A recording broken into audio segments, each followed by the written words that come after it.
One of the most powerful and useful features of ASAP is the ability to combine accurate tissue optics with realistic biogeometry characterizations. Let's look at a few such examples. This bladder model that you see was created by the Breault School of Medicine at East Carolina University from CT scans of an actual patient. These CT scans were then reconstructed into a three-dimensional model, which we can import into ASAP, apply optical properties to, and trace rays through in order to get an idea of the light distribution within the wall of the bladder. In order to more adequately visualize this, let's take a look at this in 3D. We can remove portions of the bladder in order to examine the scatter and absorption within the wall of the bladder. As you can see, we have an isotropic point source that is propagating through a saline solution inside the bladder, and scattering is occurring within the wall of the bladder. And we can visualize this using our voxel system. We can actually see absorption in the medial, sagittal, and transverse planes. We can visualize this as well as a single slice through the center of the bladder. This is important for applications such as photodynamic therapy, where we would be creating a probe that was placed in the bladder and illuminating the interior of the bladder in order to activate a photosensitizer. In a lot of these applications in the past, there have been problems with creation of fibrosis or scarring in the inside of the bladder, basically turning a non-invasive procedure into an invasive procedure later on when they have to remove the scarring. What we can do is we can examine the light distribution on the inside of the bladder and compare that to previous simulations where only a spherical bladder was used as an approximation, and determine, based on the structure of the bladder, what the ideal probe shape is in order to get uniform illumination on the interior of the bladder.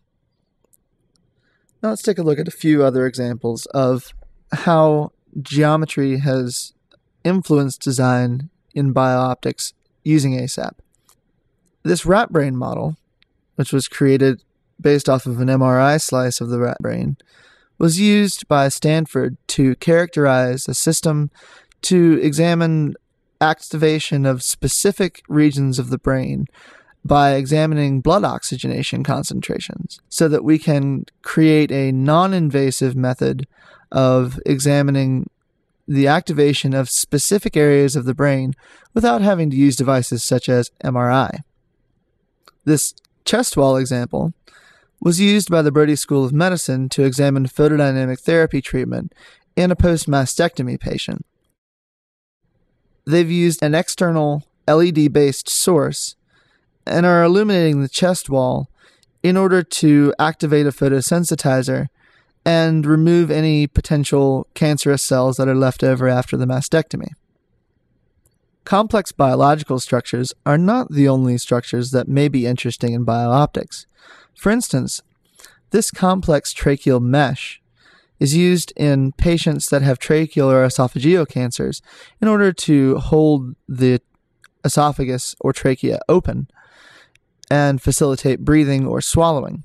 Now, this mesh can become intertwined with the tissue of the trachea or esophagus and requires photodynamic therapy treatment in order to remove excess tissue and reopen the passage.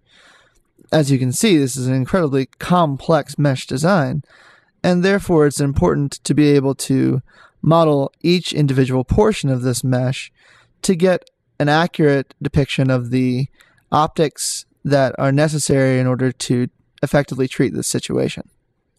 Finally, we can see here a finger model with realistic optical properties for stratum corneum, epidermis, dermis, musculature, and bone.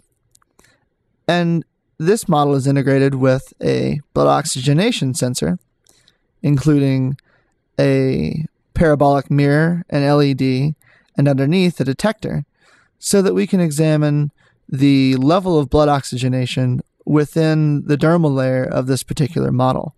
This is a great example of how we can create a complete virtual prototype using both a biologically relevant structure as well as realistic optics. And these are just a few examples of how tissue models can be applied to complex biological structures in ASAP to help us better understand complex optical systems for biooptics.